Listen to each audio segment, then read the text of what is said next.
Coba ingat-ingat satu benda yang paling kamu jaga dalam hidupmu sekarang. Mungkin sepatu yang kamu beli setelah nabung berbulan-bulan, mungkin jam tangan yang kamu pakai saat wawancara kerja pertamamu. Mungkin tas yang kamu beli bukan karena butuh tempat menyimpan barang, tapi karena ada sesuatu yang terasa berbeda ketika kamu memakainya. Sesuatu yang sulit dijelaskan tapi sangat terasa nyata. Dan coba ingat, bagaimana rasanya ketika benda itu rusak, hilang atau ketinggalan di rumah. Bukan sekedar tidak nyaman karena kehilangan fungsinya, tapi ada sesuatu yang runtuh dari cara kamu memandang hari itu. Seperti ada bagian dari dirimu yang tidak hadir. Misalnya, kamu berangkat kerja tapi handphonemu ketinggalan. Nah, kemudian kamu akan merasa bahwa ada sesuatu yang hilang dari hidupmu. Kita sering menganggap perasaan itu sebagai kelemahan pribadi. Kita terlalu materialistis. Kita terlalu terikat pada benda. Kita perlu belajar melepasnya. Tapi Karl Marx dalam Das Kapital menawarkan penjelasan yang berbeda. Bukan tentang kelemahan karakter kita, tapi tentang sesuatu yang jauh lebih struktural dan jauh lebih mengejutkan. Perasaan itu bukan kebetulan, perasaan itu adalah hasil dari yang sangat logis dari cara sistem ini bekerja. Karl Marx adalah filsuf dan ekonom Jerman yang lahir pada tahun 1818. Das Kapital, karyanya yang paling ambisius, diterbitkan pertama kali pada tahun 1867 dan menghabiskan hampir 2 dekade hidupnya untuk ditulis. Nama Marx sering langsung memunculkan bayangan ideologi politik yang berat dan tidak relevan. Tapi ada bagian dari Das Kapital yang sama sekali tidak berbicara tentang revolusi atau sistem politik. Bagian itu berbicara tentang sesuatu yang jauh lebih dekat dengan kehidupan sehari-hari kita. Tentang benda-benda yang kita miliki, tentang cara kita memandang diri kita sendiri melalui benda-benda itu, dan tentang mengapa hubungan kita dengan benda terasa begitu intim, sampai kadang melampaui hubungan kita dengan manusia lain. Konsep yang Marx perkenalkan untuk menjelaskan semua itu disebut fetishisme komoditas. Dan hari ini kita akan melihat bagaimana konsep yang ditulis 150 tahun lalu itu menjelaskan sesuatu yang terasa sangat mutakhir, dari brand yang kita pakai sampai influencer yang kita ikuti. Marx membuka analisisnya tentang fetishisme dengan kalimat yang terasa seperti teka-teki. Sebuah komoditas, katanya, tampak pada pandangan pertama sebagai sesuatu yang sangat sepele dan mudah dipahami. Tapi, analisisnya menunjukkan bahwa ia adalah sesuatu yang sangat aneh, penuh dengan kehalusan metafisik dan kerumitan teologis. Aneh adalah kata yang Marx pilih dengan sangat hati-hati, karena apa yang dia temukan di balik benda-benda biasa yang kita perjualbelikan setiap hari adalah sesuatu yang benar-benar tidak biasa. Bayangkan, proses di balik sepatu yang kamu pakai. Ada seseorang yang mendesainnya, ada orang yang mengekstrak bahan bakunya, ada orang yang merakitnya dalam kondisi tertentu di tempat tertentu. Ada orang yang mengangkutnya melewati beberapa banyak perbatasan. Ada orang yang mendisplaynya di toko. Semua kerja sosial itu, semua hubungan antar manusia yang menghasilkan benda itu, tersembunyi begitu sepatu itu sampai ke tanganmu. Yang tersisa hanya benda dan harganya. Marx menulis tentang ini dengan cara yang sangat tajam. Ada hubungan sosial yang spesifik antara manusia yang dalam pandangan mereka mengambil bentuk fantastis sebagai hubungan antar benda-benda. Dan untuk menemukan analogi yang tepat, menurut Marx, kita harus pergi ke wilayah yang tertutup kabut dari dunia religius. Di sana, produk-produk dari otak manusia tampak sebagai makhluk independen yang diberkahi kehidupan. Begitu pula di dunia komoditas dengan produk-produk dari tangan manusia. Inilah yang Marx sebut sebagai fetishisme. Kata fetis dalam tradisi etnografi mengacu pada benda yang diyakini memiliki kekuatan mistis yang melekat secara natural padanya. Manusia menyembah benda itu karena percaya kekuatannya datang dari dalam benda itu sendiri. Padahal, kekuatan itu sebenarnya adalah proyeksi dari keyakinan dan hubungan sosial manusia. Dan itulah yang terjadi dengan komoditas. Nilai sebuah benda tampak melekat padanya seperti warna atau berat. Padahal, nilai itu adalah hubungan sosial antar manusia yang telah mengambil wujud sebagai sifat dari benda. Oke, misalkan itu terlalu rumit untuk kita pahamin, sekarang ambillah contoh sepatu Nike yang tidak punya kekuatan untuk membuatmu lebih percaya diri karena ada sesuatu di dalam materialnya yang menghasilkan kepercayaan diri. Nah, kekuatan itu lahir dari sistem hubungan sosial yang sangat kompleks, dari kerja pemasaran yang membangun asosiasi tertentu selama puluhan tahun, dari konsensus sosial tentang apa yang benda itu representasikan, dari jutaan orang yang sepakat bahwa logo tertentu punya makna tertentu. Tapi kita mengalaminya seolah-olah kekuatan itu memang natural ada di dalam benda itu.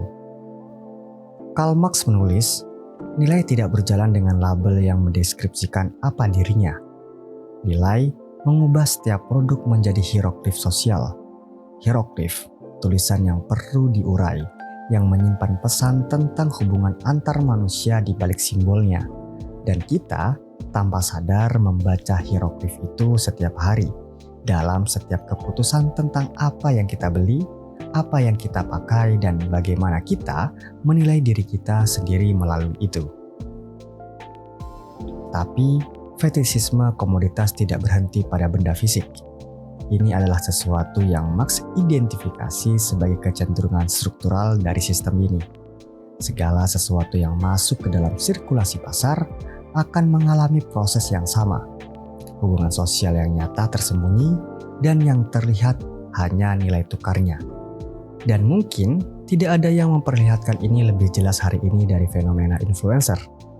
Ketika kamu mengikuti seorang influencer, apa yang sebenarnya kamu ikuti? Bukan manusianya secara utuh dengan semua kompleksitas, kontradiksi, dan kebodosanannya. Yang kamu ikuti adalah pesona yang sudah dikurasi, dikemas, dan didistribusikan melalui sistem yang sangat terorganisir. Di balik setiap konten yang terasa spontan dan autentik, ada keputusan tentang angle, pencahayaan, timing, dan pesanan yang sudah dipikirkan. Ada tim yang membantu, ada algoritma yang menentukan apa yang sampai ke matamu. Semua kerja sosial yang menghasilkan pesona itu menghilang. Yang tersisa adalah figur yang tampak punya kekuatan mistis untuk membuatmu merasa lebih dekat dengan hidup yang lebih baik, lebih cantik, lebih sukses, atau lebih bermakna. Inilah yang membuat kita bisa merasa sedih ketika seseorang yang tidak pernah kita temui mengumumkan sesuatu yang buruk dalam hidupnya. Kita tidak menangisi manusianya karena kita tidak mengenal manusianya. Kita menangisi pesona yang sudah kita investasikan perasaan kita ke dalamnya. Sebuah komoditas yang kita konsumsi setiap hari dan yang nilainya terasa melekat natural padanya.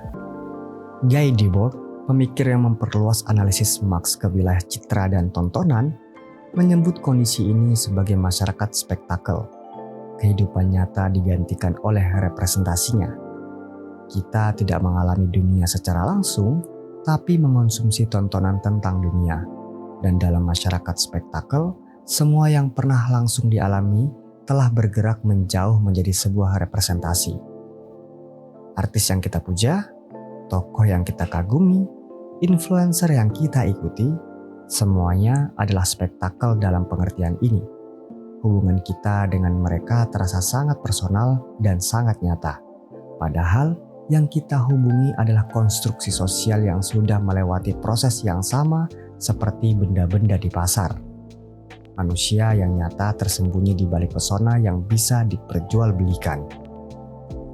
Dan kemudian ada sesuatu yang lebih dalam lagi, yang mungkin paling menggelisahkan dari semua manifestasi fetishisme ini. Kita tidak hanya memperlakukan benda sebagai memiliki nilai yang melekat secara natural. Kita tidak hanya memperlakukan pesona influencer sebagai memiliki kekuatan mistis. Kita mulai memperlakukan diri kita sendiri demikian. Di era di mana semua orang punya platform, di mana followers adalah ekuivalen dan engagement adalah nilai tukar, kita mulai mengemas diri kita seperti komoditas. Kita mengurasi pesona kita membangun personal brand. Kita mengevaluasi nilai diri kita dari seberapa laku kita di pasar perhatian. Marx menulis bahwa dalam sistem ini, benda-benda seolah-olah berbicara melalui harganya. Nilai tukar kita adalah satu-satunya hal yang benar-benar milik kita sebagai objek. Dalam mata satu sama lain, kita tidak lain hanyalah nilai tukar. Tapi sekarang kita tidak perlu membayangkan benda yang berbicara. Kita sendiri yang berbicara dan kita berbicara dalam bahasa yang sama. Berapa banyak yang mengikuti kita, berapa banyak yang engage, berapa banyak yang bisa kita hasilkan dari keberadaan kita di pasar. Dan ketika angka-angka itu turun, ketika konten tidak perform, ketika kita merasa tidak relevan di pasar perhatian, yang kita rasakan bukan sekedar kekecewaan teknis. Kita merasa nilai diri kita turun, karena kita sudah membiarkan logika pasar masuk ke dalam cara kita memahami siapa kita. Fetisisme komoditas bukan konsep yang Marx ciptakan untuk menakut-nakuti. Dia menciptakannya untuk menjelaskan sebuah mekanisme, cara kerja sistem yang menghasilkan kondisi tertentu tanpa disadari oleh siapapun yang hidup di dalamnya. Mekanisme itu sederhana. Ketika hubungan antar manusia hanya bisa mewujud dirinya melalui pertukaran di pasar, hubungan itu akan selalu mengambil wujud hubungan antar benda. Dan benda-benda itu akan selalu tampak memiliki kekuatan yang sebenarnya adalah kekuatan dari hubungan sosial yang sudah disembunyikan. Itu berlaku untuk sepatu. Itu berlaku untuk persona influencer. Itu juga berlaku untuk personal branding kita sendiri. Dan semakin banyak aspek kehidupan yang masuk ke dalam logika pasar, semakin luas wilayah di mana fetisisme ini bekerja. Yang membuat ini bukan sekedar masalah kesadaran adalah justru pengamatan Marx yang paling jujur, yakni mengetahui tentang fetisisme komoditas tidak secara otomatis membebaskan kita dari efeknya. Kita bisa tahu bahwa nilai sebuah brand adalah konstruksi sosial dan tetap merasa lebih percaya diri saat memakainya. Kita bisa tahu bahwa pesona influencer adalah produk yang dikurasi dan tetap merasa kehilangan ketika mereka berhenti posting. Mekanismenya bekerja bukan melalui ketidaktahuan, tapi melalui struktur dari cara kita berpartisipasi dalam sistem ini. Buku Das Kapital sendiri sering dianggap sebagai buku yang terlalu berat, terlalu teknis dan terlalu jauh dari kehidupan sehari-hari kita. Tapi, Karl Marx memulai buku setebal lebih dari 500 halaman itu bukan dari teori makroekonomi yang rumit. Dia memulai dari benda paling biasa yang ada di tangan kita, karena dia tahu bahwa di dalam benda yang paling biasa itulah tersimpan rahasia tentang cara sistem ini bekerja. Fetisisme komoditas bukan tentang orang-orang yang materialistis atau dangkal. Ini tentang kondisi struktural yang dihasilkan oleh cara produksi tertentu. Kondisi di mana kita semua hidup dan di mana kita semua tanpa terkecuali berpartisipasi. Mungkin ada satu pertanyaan yang layak untuk dipikirkan dari apa yang sudah dibahas tadi. Bukan tentang Marx atau Das Kapitalnya, tapi tentang hidupmu sendiri. Dari semua hal yang kamu nilai hari ini, mana yang kamu nilai karena dia benar-benar bermakna bagimu? Dan mana yang kamu nilai karena sistem ini memintamu untuk menilainya? Perbedaan antara keduanya mungkin tidak sejelas yang terlihat, dan mungkin itu sendiri sudah cukup untuk menjadi satu. Kalau misalnya teman-teman ingin masuk lebih dalam tentang buku Das Kapital yang diulas oleh Suara Buku dengan cara yang sederhana seperti ini, silahkan dengarkan di kanal YouTube Suara Buku. Kalau dibahas per bab, merunut dari buku Das Kapital volume 1 ada sekitaran 30-an bab. Nah, itu kalau misalkan dibahas detail, kemungkinan bisa sampai 40-an episode. Follow terus Suara Buku di Spotify maupun di YouTube kalau misalkan teman-teman suka dengan konten seperti ini. Episode selanjutnya akan membahas tentang Erich Fromm, yang mana ia sendiri terinspirasi dari Karl Marx. Terima kasih telah mendengarkan.